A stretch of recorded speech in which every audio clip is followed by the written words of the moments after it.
اعوذ باللہ السمیع العلیم من الشیطان الرجیم بسم اللہ الرحمن الرحیم السلام علیکم ورحمۃ اللہ وبرکاتہ اللہم صلی علی سیدنا محمد وعلی آل سیدنا محمد بعدد کل ذرۃ مئۃ الف مرہ۔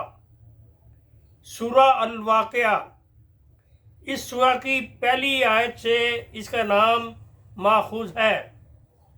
جب نبی اکرم صلی اللہ علیہ وآلہ وسلم نے قریش مکہ کو قیامت و حشر و نشر، حساب و کتاب، جنت و دوزخ کی خبریں سناتے تو کفار مکہ یہ کہتے تھے کہ یہ سب خیالی اور فرضی باتیں ہیں، ان میں سے کسی قسم کا وقوع نہیں ہوگا، نہ قیامت واقع ہوگی اور نہ ہی حساب و کتاب ہوگا۔ تب اللہ تعالیٰ نے یہ سورہ نازل فرمائی کہ جب قیامت واقع ہو جائے گی تو پھر اس کے وقوع کو جھٹلانے والا کوئی نہیں ہوگا۔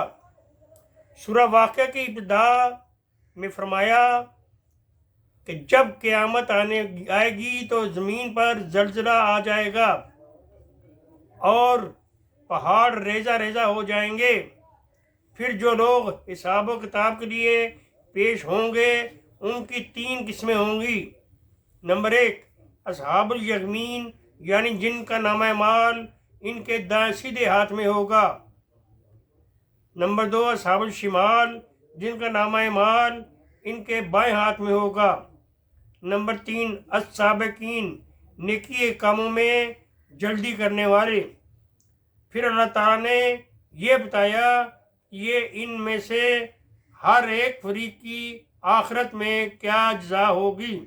پھر اللہ تعالیٰ کے وجود، اس کی وحدانیت، اس کی تخلیق، اس کی قدرت کے کمال پر دلائل قائم کیے گئے ہیں۔ پھر اللہ تعالیٰ نے بتایا ہے قرآن مجید کا ذکر اس سے پہلی کتابوں میں بھی تھا، اور یہ بھی اس کو پاک لوگوں کے سوا کوئی چھو نہیں سکتا۔ پھر اللہ تعالیٰ نے نیکوکاروں اور بدکاروں کی جزا اور سزا کا ذکر فرمایا۔ سورہ واقعہ کے اس مختصر تعارف کے بعد چند احادیث سماعت فرمائیے۔ حضرت ابن مسعود رضی اللہ تعالیٰ عنہ سے روایت ہے کہ رسول اللہ صلی اللہ علیہ وآلہ وسلم نے فرمایا کہ جو آدمی ہر رات کو سورہ واقعہ پڑھے گا تو اسے کبھی فاقہ نہ ہوگا۔